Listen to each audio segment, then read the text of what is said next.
ASM info நேயர்கள் அனைவருக்கும் அன்பான வணக்கங்கள். நான் ஸ்ரீவர்மா மருத்துவமனையின் பெண்கள் சிறப்பு மருத்துவர் ஜெயரூபா.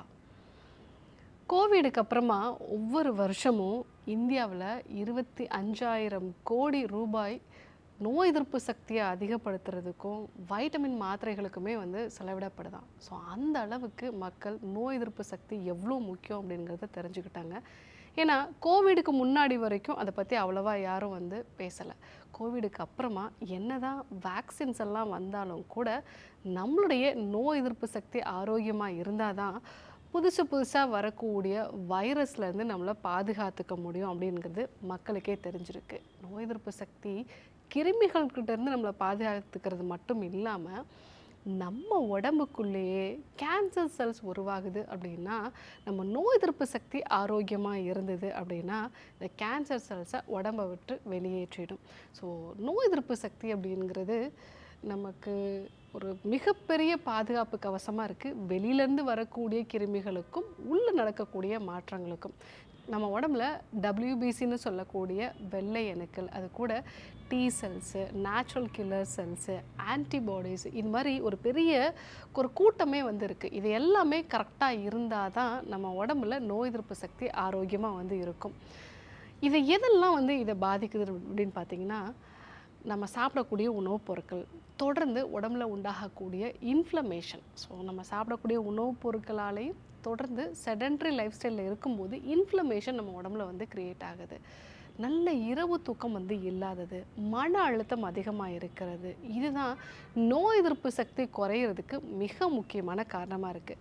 ஸோ இயற்கையான முறையில் நம்முடைய நோய் எதிர்ப்பு சக்தியை அதிகரிக்கிறதுக்கு நான் சொல்லக்கூடிய இந்த 5 விதமான பானங்களை நீங்கள் எடுத்துக்கிட்டீங்க அப்படின்னா கண்டிப்பாக உங்களுடைய நோய் எதிர்ப்பு சக்தி அதிகமாகும். இது அறிவியல் பூர்வமாக நிரூபிக்கப்பட்ட ஒரு விஷயமும் கூட. முதல்ல துளசி கஷாயம் எடுத்துக்கலாம். துளசி நம்ம எல்லாருக்குமே தெரியும், நம்ம டிஎன்ஏலே இருக்குன்னு சொல்லலாம். ஸோ ஏதாவது ஒரு காய்ச்சல் வந்தாலே துளசி கஷாயம் எடுத்துக்கிறது அப்படிங்கிறது நம்ம பாட்டி காலத்துலேருந்தே இருக்குது. அதுவும் கருந்துளசியாக இருந்ததுன்னா இன்னும் சிறப்பு. இதில் இருக்கக்கூடிய யூஜினால், யூரோசிலிக் ஆசிட், ஸோ ரோஸ்மெரிக் ஆசிட், இந்த மாதிரியான வேதிப்பொருட்கள் நம்ம உடம்புல நேச்சுரல் கில்லர் செல்ஸை அதிகப்படுத்துது. ஸோ இந்த துளசி கஷாயம் எப்படி தயாரிக்கணும் அப்படின்னா, ஒரு 10லேருந்து 15 துளசி இலைகள் எடுத்துக்கோங்க. கருந்துளசியாக இருந்தால் இன்னும் சிறப்பு. இது கூட 2 ஏலக்காய், ஒரு பிஞ்ச் அளவுக்கு சுக்கு பொடி, இல்லைனா இஞ்சி நம்ம ஒரு சின்ன துண்டளவுக்கு சேர்த்துக்கலாம். ஸோ இந்த கஷாயம் காலையில் வெறும் வயிற்றில் தொடர்ந்து ஒரு மண்டலம் நம்ம எடுத்துக்கிட்டோம் அப்படின்னா நம்ம உடம்புல நோய் எதிர்ப்பு சக்தி நல்லா இம்ப்ரூவ் ஆகும். ஸோ நான் ஆல்ரெடி சொன்ன மாதிரி இதை பற்றி நிறைய ஆராய்ச்சிகளும் நடந்திருக்கு. ஸோ அந்த ஆராய்ச்சி முடிவுகளில் என்ன நடக்குது அப்படின்னா, நம்ம உடம்புல இந்த நேச்சுரல் கில்லர் செல்ஸ் தொடர்ந்து நம்ம ஒரு 8 வாரம் எடுத்துக்கும் பொழுது 22% அதிகமாகுது அப்படிங்கிற மாதிரி அந்த ஆய்வறிக்கைகள்லாம் சொல்லுது. ஸோ யாருக்கெல்லாம் அடிக்கடி சளி தொந்தரவுகள் இருக்குது, நெஞ்சில் சளி கட்டிக்குது, தொடர்ந்து தும்மல் மாதிரியான பிரச்சனைகள் இருக்குது அப்படின்னா நான் சொன்ன இந்த துளசி கஷாயம், அந்த துளசியோட 2 ஏலக்காய், ஒரு பிஞ்சளவுக்கு சுக்கு பொடி, இல்லைனா சின்ன துண்டளவுக்கு தோல் சீவின இஞ்சி, இந்த கஷாயம் தொடர்ந்து 48 டேஸ் எடுத்துக்கிட்டிங்க அப்படின்னா கண்டிப்பாக உங்கள் நோய் எதிர்ப்பு சக்தி இம்ப்ரூவ் ஆகும். 2வதா பூண்டு தேன்.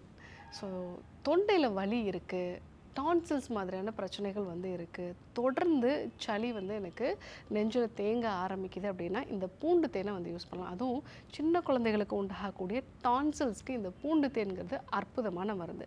இந்த பூண்டை எப்படி நம்ம ப்ரிப்பேர் பண்ணுறோங்கிறது ரொம்ப ரொம்ப ரொம்ப இம்பார்ட்டன்ட். ஏன்னா இதில் இருக்கக்கூடிய அலிசின் அப்படிங்கிறது தான் மிக முக்கியமான anti bacterial, anti viral. So இதை எப்படி தயாரிக்கணும் அப்படின்னா, பூண்டை நசுக்கி ஒரு 10 நிமிஷம் அப்படியே வச்சுருங்க. காற்றில் இருக்கும் பொழுது தான் இந்த அலிசின்கிறது ஆக்டிவேட் ஆகும். அலின்கிறதுலேருந்து அலிசினாக ஆக்டிவேட் ஆகும். ஸோ அந்த மாதிரி ஒரு 10 நிமிஷம் வச்சுட்டு அதை ஹீட் பண்ணக்கூடாது. அது கூட தேன் மட்டும் நல்லா கலந்து வச்சுருங்க. ஸோ அதை நல்லா தோலோடய நல்லா இடிச்சிட்டு 10 நிமிஷம் வச்சுட்டு அதை நல்லா ஜூஸ் எடுத்துருங்க. அது கூட தேன் மிக்ஸ் பண்ணிக்கோங்க. குழந்தைங்களுக்கு கொடுக்குறதா இருந்ததுன்னா 1 பங்கு பூண்டு சாறுக்கு 2 பங்கு தேன் கலந்துக்கோங்க. பெரியவங்களாக இருந்தீங்க அப்படின்னா ஈக்குவல் குவான்டிட்டி தேன் மிக்ஸ் பண்ணிக்கலாம். இதை எப்படி எடுத்துக்கிறோம், நம்ம உள்நாக்கில் அப்ளை பண்ணிக்கலாம். அப்படி அப்ளை பண்ணிவிட்டு ஒரு 5 to 10 மினிட்ஸ் கழித்து வெதுவெதுப்பாக வெந்நீர் குடிக்கலாம். ஸோ இப்படியும் நம்ம ஃபாலோ பண்ணலாம். இல்லை த்ரோட்டில் நல்லா பெயின் இருக்குது அப்படின்னா இந்த பூண்டு தேனை 1/2 டீஸ்பூன், ஒரு 3/4 டம்ளர் அளவுக்கு வெதுவெதுப்பான வெந்நீரில் கலந்துட்டு கொஞ்சமாக கல்லுப்பு சேர்த்துக்கோங்க. காகிள் பண்ணினாலும் உங்களுக்கு டான்சில்ஸ் நல்லா குறையும், தொண்டை வலி வந்து குறையும். ஸோ இந்த ஒரு பானமும் வந்து நீங்கள் எடுத்துக்கிட்டிங்கன்னா உங்களுடைய நோய் எதிர்ப்பு சக்தி நல்லா இம்ப்ரூவ் ஆகும். டெய்லியுமே ஒரு அரை டீஸ்பூன் அளவுக்கு பூண்டு தேன் சாப்பிட்டீங்க அப்படின்னா உங்களுடைய நோய் எதிர்ப்பு சக்தி நல்லாவே இம்ப்ரூவ் ஆகும். 3வது நெல்லிக்காய், புதினா, எலுமிச்சை சார்ந்த ஜூஸு. ஸோ அந்த நெல்லிக்காய் வந்து பெரிய நெல்லிக்காயில் ஆரஞ்சை விட 20 மடங்கு அதிகமான அளவுக்கு வைட்டமின் சி சத்து வந்து இருக்குது. இது நம்ம பாடியில் இன்ஃப்ளமேஷனை வந்து குறைக்கும். இன்றைக்கி நிறைய பேருக்கு நோய் எதிர்ப்பு சக்தி கம்மியாக இருக்கிறதுக்கான காரணமே இந்த chronic low great inflammation. So இது நிறைய பேருக்கு வந்து என்னன்னே தெரியலை. அந்த இன்ஃப்ளமேஷன் இருந்தது அப்படின்னா எப்போவுமே உடல் வலி வந்து இருக்கும், ஏதாவது ஒரு நோய் வந்து அவங்களுக்கு வந்துகிட்டே இருக்கும், சரியாக செரிமானம் ஆகாது, தூக்கம் சரியாக இருக்காது, சின்ன சின்ன விஷயத்துக்கெல்லாம் அதிகப்படியான ஒரு மன அழுத்தம் வந்து இருக்கும். சின்னதாக இடிச்சுக்கிட்டால் கூட அவங்களுக்கு அந்த காயம் மாறுறதுக்கு ஒரு வாரத்துக்கு மேலே வந்து ஆகும். ஸோ இப்படிப்பட்ட நிலை இருக்குன்னா ஒரு க்ரானிக் இன்ஃப்ளமேஷன் இருக்குதுன்னு அர்த்தம். இன்றைக்கி பிசிஓடி, தைராய்டு மாதிரியான பிரச்சனைகள், ஃபைப்ராய்ட்ஸ் இருக்குது, ஈவன் டயபெட்டிஸ் கூட இந்த க்ரானிக் இன்ஃப்ளமேஷனால் தான் வந்து வருது. ஸோ அப்படி இருக்கக்கூடிய நபர்கள் உங்கள் நோய் எதிர்ப்பு சக்தியை இம்ப்ரூவ் பண்ணிக்கணும் அப்படின்னா ஒரு பெரிய நெல்லிக்காய், அது கூட ஒரு 10 புதினா இலைகள், ஸோ அது கூட நீங்கள் எலுமிச்சை சாறு சேர்த்து ஒரு 200 ml அளவுக்கு நீங்கள் வந்து தண்ணி மிக்ஸ் பண்ணிக்கோங்க. இல்லை வந்து ஈவன் நம்ம 1 லிட்டர் அளவு கூட வந்து தண்ணி மிக்ஸ் பண்ணிக்கலாம். இதை காலையில் வெறும் வயிற்றில் வந்து எடுத்துக்கோங்க, கொஞ்சம் கொஞ்சமாக வந்து எடுத்துக்கோங்க. அதாவது அட்டை ஸ்ட்ரெச் வேண்டாம், ஒரு 1 மணி நேரத்துக்குள்ளே நீங்கள் எடுத்துக்கிட்டீங்க அப்படின்னா கழிவுகள் எல்லாமே வந்து வெளியாகும், நோய் எதிர்ப்பு சக்தியும் நல்லா வந்து இம்ப்ரூவ் ஆகும். 4வதாக திருக்கடுகு பால், அதாவது சுக்கு, மிளகு, திப்பிலி, இது 3ஐயும் வந்து ஈக்குவல் குவான்டிட்டி எடுத்துக்கோங்க. சுக்கை வந்து தோல் சீவிடுங்க, மிளகை லைட்டாக வறுத்துக்கோங்க, திப்பிலியும் லைட்டாக வறுத்துக்கோங்க. ஸோ அரிசி திப்பிலியாக இருந்தாலும் சிறப்பு. இதை 3ஐயும் நல்லா பொடி பண்ணிவிட்டு அதை நைட்டில் தூங்க போகிறதுக்கு முன்னாடி 1/4 டீஸ்பூன் ஒரு பிஞ்ச் அளவுக்கு மஞ்சள் தூள் சேர்த்து பனங்கற்கண்டு சேர்த்து வந்து எடுத்துக்கோங்க. ஸோ இதை பற்றி நிறைய ஆராய்ச்சிகளும் வந்து நடந்திருக்கு. இந்த திருக்கடுக்கு அப்படிங்கிறது நம்ம சங்க காலத்திலேருந்து நூல்களோட பெயர்கள் எல்லாமே வந்து திரிகடுகம் அப்படிங்கிறது இருக்கும். எப்படி திரிகடுகம் வந்து நம்மளுடைய செரிமான சக்தியை இம்ப்ரூவ் பண்ணி நோய்களை அழிக்குமோ அதே மாதிரி அந்த நூலில் சொல்லப்பட்டிருக்கக்கூடிய 3 விஷயங்கள் வந்து நம்மளுடைய வாழ்க்கைக்கும் ரொம்பவே அவசியமானது அப்படிங்கிறதுக்காக தான் அந்த திரிகடுகம் அப்படிங்கிறத வந்து சொல்லியிருப்பாங்க. ஸோ அந்த திரிகடுகு சூர்ணத்தை டெய்லி நைட்டில் பாலோட கலந்து எடுத்துக்கும் போது உங்கள் செரிமான சக்தி நல்லா இம்ப்ரூவ் ஆகும். நம்ம குடலில் பார்த்தீங்க அப்படின்னா கட் ரிலேட்டட் லிம்போசைட்ஸ் ஆக்டிவேஷன் ஒன்று இருக்கும். இது 70% நம்ம குடலை சுற்றி தான் இந்த நோய் எதிர்ப்பு சக்தி செல்கள் இருக்கும். இதை ஆக்டிவேட் பண்ணுறது தான் இந்த திரிகடுகோட வேலை. ஸோ நைட்டில் தூங்க போகிறதுக்கு முன்னாடி நான் சொன்ன இந்த திரிகடுகு பால் வந்து எடுத்துக்கிட்டிங்க அப்படின்னா காலை எழுந்தவுடனே தும்மல் வர்றது, அடிக்கடி நெஞ்சில் வந்து சளி கட்டுறது, அடிக்கடி ஃபீவர் வருது, இது எல்லாமே வந்து குறையும். குழந்தைகளுக்கும் இது வந்து கொடுக்கலாம்.